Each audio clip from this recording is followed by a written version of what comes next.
Welcome back यारो। तो यारो आज हम लोग बात करने वाले हैं जनरेशन 8 पोकेमॉन जर्नीज यानी कि पोकेमॉन सीजन 23 के एपिसोड नंबर 14, 15 और 17 के बारे में। मैंने एपिसोड नंबर 16 इसीलिए नहीं बोला क्योंकि एपिसोड नंबर 16 बहुत ज्यादा खास है। मैं उसके लिए एक अलग से स्पेशल वीडियो बनाऊंगा। जब तक आप लोग ये वीडियो देख रहे होगे तब तक शायद मैंने वो वीडियो अपलोड भी कर दी होगी। अपलोड अगर मैंने कर दी होगी तो लिंक डिस्क्रिप्शन बॉक्स में मिल जाएगा आपको, या वो प्ले लिस्ट में मिल जाएगी वीडियो। तो चलो वीडियो स्टार्ट करते हैं। Episode number 14। तो इस एपिसोड में हमारे हीरोज यूनोवा जाते हैं। यूनोवा में हमारे हीरोज एक डेजर्ट यानी कि रेगिस्तान जैसे इलाके में गए होते हैं। हमारे हीरोज जिस गुफा में रिसर्च के लिए जाने वाले थे, उस गुफा में जाने से पहले एक बहुत गर्म रेतीला इलाका पार करना पड़ता था जिसकी रेत बहुत ज्यादा गर्म थी। पिकाचू जैसे ही उस रेत में पैर रखता है वो रेत इतनी गर्म होती है कि पिकाचू को जलाने लगती है। पिकाचू दौड़ के वापस आ जाता है हमारे हीरोज के पास। फिर स्कॉर्बनी सोचता है मैं एक फायर टाइप पोकेमॉन हूं, भला मुझे इसका क्या डर। तो स्कॉर्बनी उस रेत में चलने की कोशिश करता है। वो रेत इतनी गर्म होती है कि थोड़ी दूर चलने के बाद स्कॉर्बनी के पैर भी चलने लगते हैं। तो हमारे हीरोज उस रेतीले इलाके को पार करने के तरीके सोच रहे होते हैं। उसी समय वहां पे एक लड़की आ जाती है जिसके पास एक मेडिटाइन होता है। फिर वो लेडी अपने एक फ्लैंग टाइप पोकेमॉन को निकालती है। उस फ्लैंग टाइप पोकेमॉन को एक रस्सी पकड़ाती है और उस रस्सी को एक सर्फ बोर्ड से बांध देती है और रेत में सर्फिंग करके वहां से चले जाती है और हमारे हीरोज को भी ऐसे ही करने के लिए कहती है। फिर गो अपने बीट ड्रिल को निकालता है और एस अपने ड्रैगनाइट को। तो हमारे हीरोज भी सर्फिंग करते हुए उस रेत को फाइनली पार कर जाते हैं। क्योंकि एस के ड्रैगनाइट की स्पीड बहुत ज्यादा होती है और उसको मस्ती करना पसंद होता है, तो वो 3-4 चक्कर एस को उस रेत में घुमाते रहता है। ड्रैगनाइट की मस्ती के चक्कर में एस की हालत बहुत ज्यादा खराब हो जाती है उस रेत में, लेकिन फाइनली ड्रैगनाइट मस्ती करता हुआ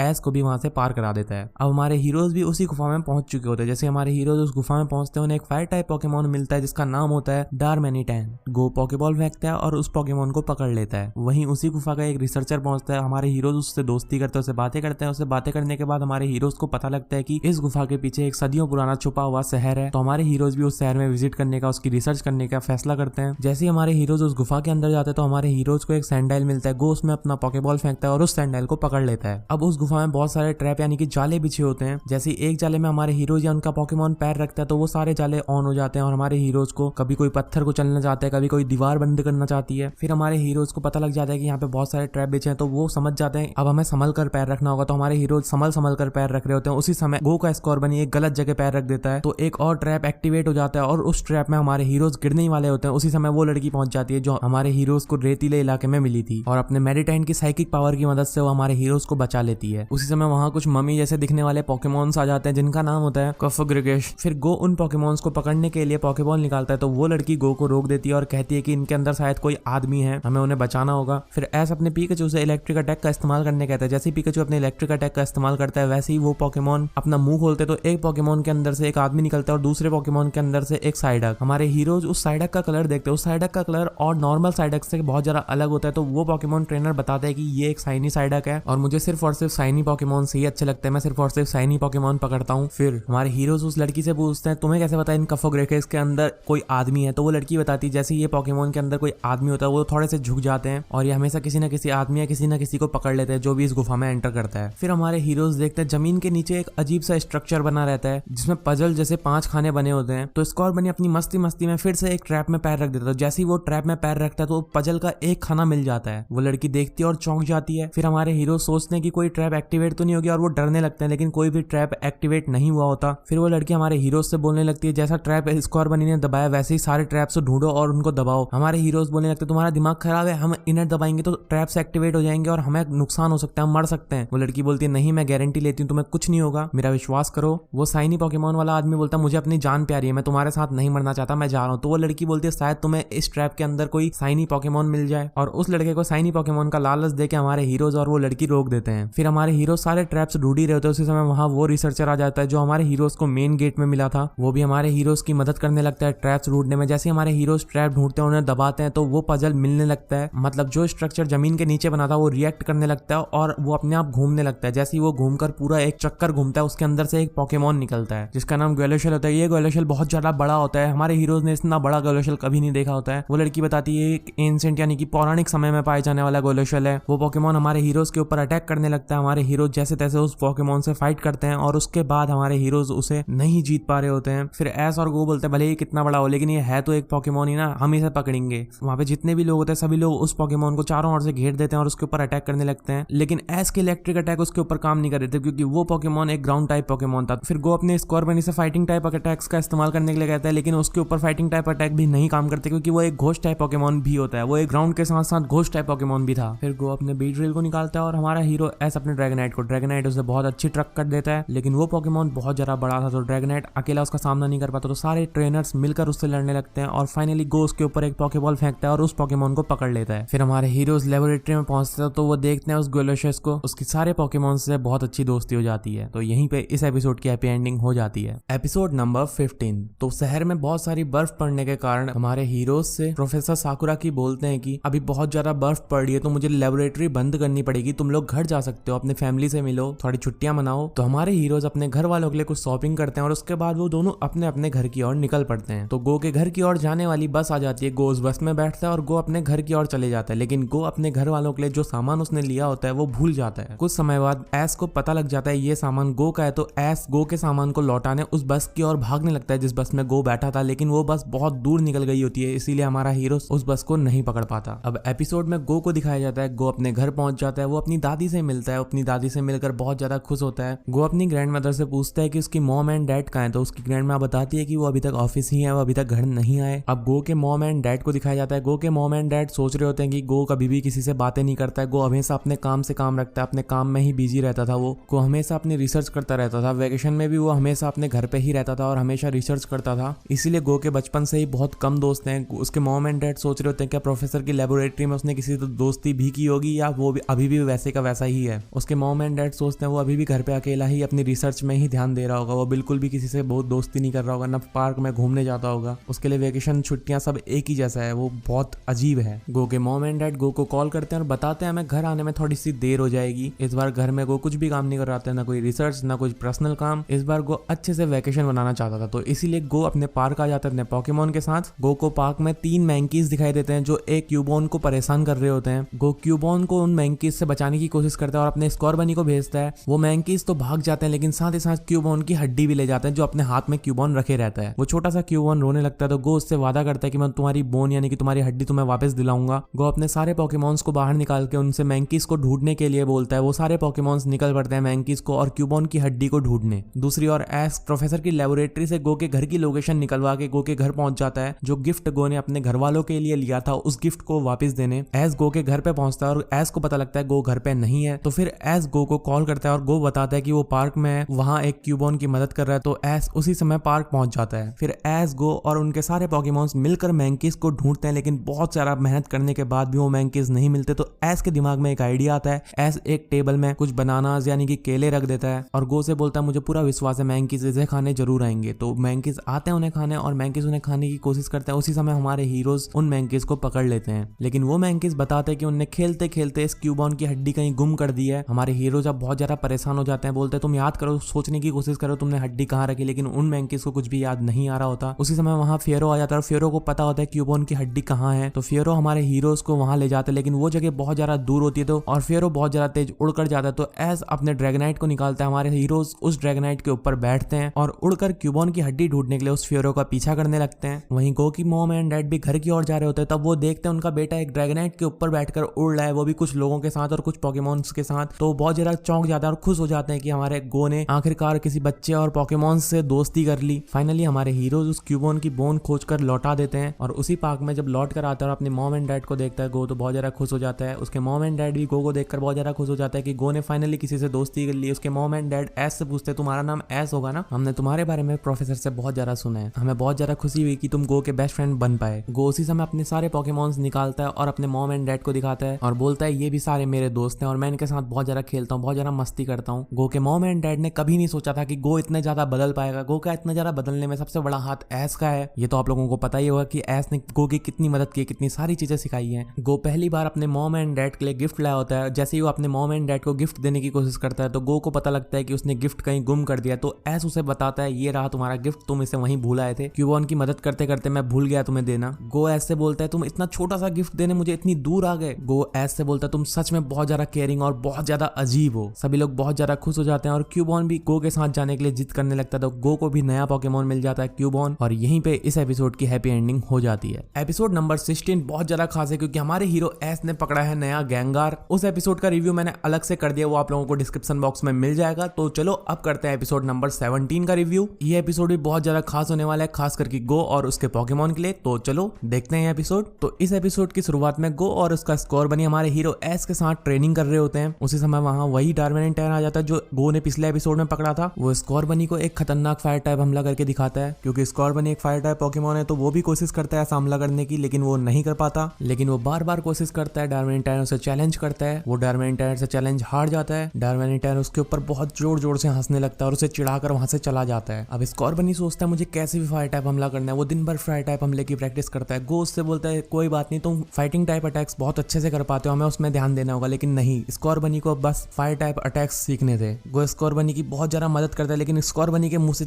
एक चिंगारी भी नहीं निकल रही थी। गो बहुत ज्यादा थक जाता है, बहुत ज्यादा बोर हो जाता है, तो फिर एस स्कोर बनी की मदद कर रहा होता है। उसका मुंह बड़ा खोलकर, उसके मुंह पे फूंक मारकर, मतलब अजीब अजीब सी हरकतें करके स्कोर बनी की मदद कर रहा होता है ताकि वो फायर टाइप हमले सीख पाए। लेकिन स्कोर बनी फिर भी नहीं सीख पाता। डार्विनेटर फिर से उसे चिढ़ाकर भाग जाता है। अब स्कोर बनी का बहुत ज्यादा दिमाग खराब हो जाता है। स्कोर बनी को बहुत ज्यादा गुस्सा आने लगता है। वो डार्विनेटर के ऊपर एक फायर टाइप अटैक करने की कोशिश करता है, लेकिन फिर से उसके मुंह से सिर्फ और सिर्फ एक चिंगारी निकलती है। डार्विनेटर फिर से उसे चिढ़ाकर भाग जाता है। अब हमारे हीरोज लंच कर रहे होते हैं, लेकिन स्कोर बनी अभी भी प्रैक्टिस कर रहा होता है, अभी भी उसको फायर टाइप अटैक सीखने थे। गो उसी गार्डन में जाता है क्योंकि गो को वहां कुछ पोकेमॉन्स पकड़ने थे। उसी समय गो को एक पेलीपर दिखाई देता है। गो उस पेलीपर को पकड़ने उसके पास जैसे ही जाता है, वैसे स्कोर बनी उसके ऊपर फायर टाइप अटैक करने की कोशिश करता है, लेकिन कर नहीं पाता है। स्कोर बनी की छोटी सी मिस्टेक के कारण वो पेलीपर भाग जाता है वहां से। गो स्कोर बनी से बहुत ज्यादा गुस्सा हो जाता है और स्कोर बनी से बोलता है तुम्हें अभी अटैक करने की क्या जरूरत है? अगर तुमने अटैक भी किया तो कोई नॉर्मल अटैक कर देते, फाइटिंग टाइप अटैक कर देते, लेकिन तुम्हें फायर टाइप अटैक करना था। मैं तुम्हें समझा चुका हूँ, तुम फायर टाइप अटैक्स नहीं कर सकते। लेकिन स्कोर बनी नहीं मानता। स्कोर बनी को अभी भी फायर टाइप अटैक करने थे। सिर्फ फायर टाइप अटैक सीखने की वजह से स्कोर बनी कुछ भी चीज अच्छे से नहीं कर पा रहा था। अब गो उस पेलीपर को पकड़ने के लिए उसका पीछा करने लगता है। स्कोर बनी भी उसके पीछे पीछे जाने लगता है। अब वो पेलीपर एक फोन बूथ यानी कि जिससे कॉल करते हैं हम लोग, पीसीओ मान लो आप लोग, उसके अंदर घुस जाता है और उस पीसीओ से टीम रॉकेट निकलती है। वो टीम रॉकेट के अड्डे में घुस जाता है। तब गो को पता लगता है ओ ये तो टीम रॉकेट का पेलीपर है, और टीम रॉकेट वहीं पे एक दूसरे से पूछ रही होती है गो इस अड्डे तक कैसे पहुंचा। तो